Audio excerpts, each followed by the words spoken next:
Buoyed as the country's first operational special economic zone, Tatu City project, an envisioned new city with homes, schools, commercial and entertainment complex among other amenities characterized by different shades revolving ownership, controversial dealings and transboundary transactions suspected to be hallmarks of money laundering activities.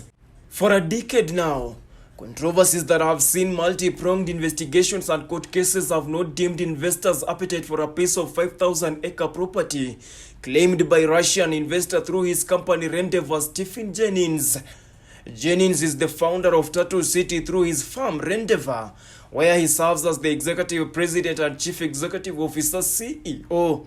On Tuesday this week, when he hosted them for a meeting at State House, Nairobi, President William Ruto touted Tatu City Special Economic Zone as a project that exemplifies novel way that Kenya must from now on conduct business, incubate companies and stimulate economic activities.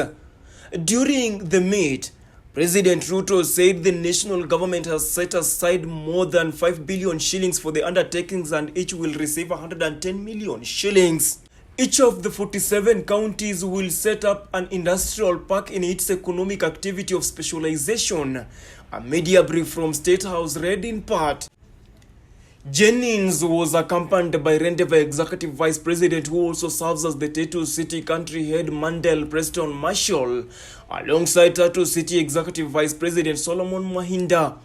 The informal media group now delves into the inner Tatu City dealings to lay bare as the convoluted tale a project haunted by its own shadow. Right from inception, the project was rocked in a protracted and still active ownership row, fraud claims, money laundering and tax evasion cases amid the now emerging allegations of racism, allegedly being perpetuated by expatriates against locals employed by the property management and development franchise. Despite the murky controversies surrounding the noble idea, some developments have so far been initiated. In April last year, the High Court had allowed the anti-graft body, the Ethics and Anti-Corruption Commission (EACC), to investigate the multi-billion shilling Tatu City real estate project in Kiambu over claims of tax evasion and money laundering. Justice Esther Maina granted the go-ahead, saying the anti-graft agency had the powers to investigate the offences. EACC said Tatu City was practicing a form of money laundering known as loan back scheme. The taxman, Kenya Revenue Authority (KRA), also raised issues with the real estate firm. The commission said tax evasion and money laundering were affected through paper transactions involving a chain of interlocking companies, nominee shareholders and purported loans and financing structures. A sister company, Kofnaf, for example, incorporates special purpose vehicles such as Purple Saturn Properties, with shareholding and directorships held by the nominees specifically to hold parcels of land. It then entered into a sale agreement with SPVs and purports to advance them loans. In effect, Kofina finances its SPVs to finance its own properties. Tatu City and Kofina Company filed the suit in 2019, seeking to quash letters sent to the land's PS seeking the state to place caveat or purchase warnings on 33 pieces of land. EACC also sought from the government documents including survey plans, maps, valuation reports and official searches.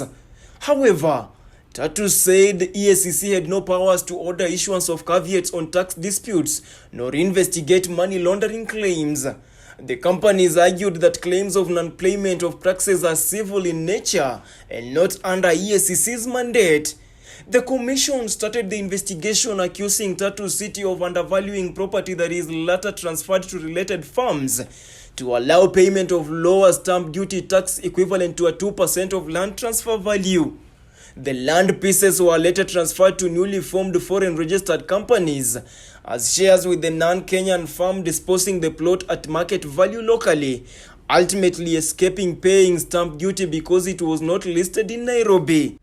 EACC said the chain of transactions on the sale of land and corporate special vehicle created were intended to separate, screen and conceal the control of the real owners over the funds generated from the property deals. Some of the companies involved, EACC adds, were registered in Mauritius and used to deny KRA taxes. Lately, Racism claims targeted against Kenyan workers have rocked the real estate firm, with the locals accusing their foreign manager, a United States of America national, Preston, of racism and harassment. Now, a section of workers wants the Immigration Department not to renew Preston's work permit. According to documents seen by the Informer Media Group, the disgruntled staff members wrote to the Department of Immigration asking officials there not to renew the work permit that was due to expire on June 30th, 2022. Preston is the executive vice president of Rendever Services Limited, a firm that runs Tatu City and owned by Jennings. He is in Kenya on a 2-year work permit that started on June 30th, 2020. Yesterday, attempts to establish whether his work permit has since been renewed proved futile. The complainants also wrote to the Ministry of Labour citing unfair labour practices manifested in arbitrary dismissals. There are 208 cases in Labour Office for dispute resolution. Additionally, they also claim that there are illegal expatriates with work permits obtained through misrepresentation. One of the complainants has been identified as Nima Hussein, who has since been summarily dismissed for allegedly raising the complaint formally with the management. She said there was persistent harassment and bullying and Islamophobia by the said manager. Sources who spoke to the Informer Media Group on condition of anonymity said they are looking into the case and a decision will be arrived at the right time. According to the company, Preston has more than 20 years experience in emerging markets. For Endeavour, he leads sales, marketing and business developments across the company's new city developments. At Tatu City, he manages daily operations of 5,000-acre special economic zone in the country. Previously, he was head of marketing and public affairs for Renaissance Group, the Moscow-based emerging markets investment firm. Prior to Renaissance, Preston was vice president for strategy of Russian Standard, Russia's leading global consumer brand with interest in financial services and alcohol beverage production and distribution.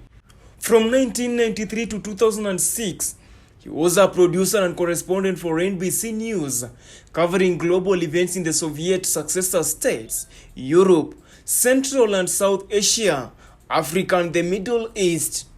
Preston is a graduate of Cornell University and Phillips Exeter Academy. Stanley Lugaria, The Informer, uncovering the truth.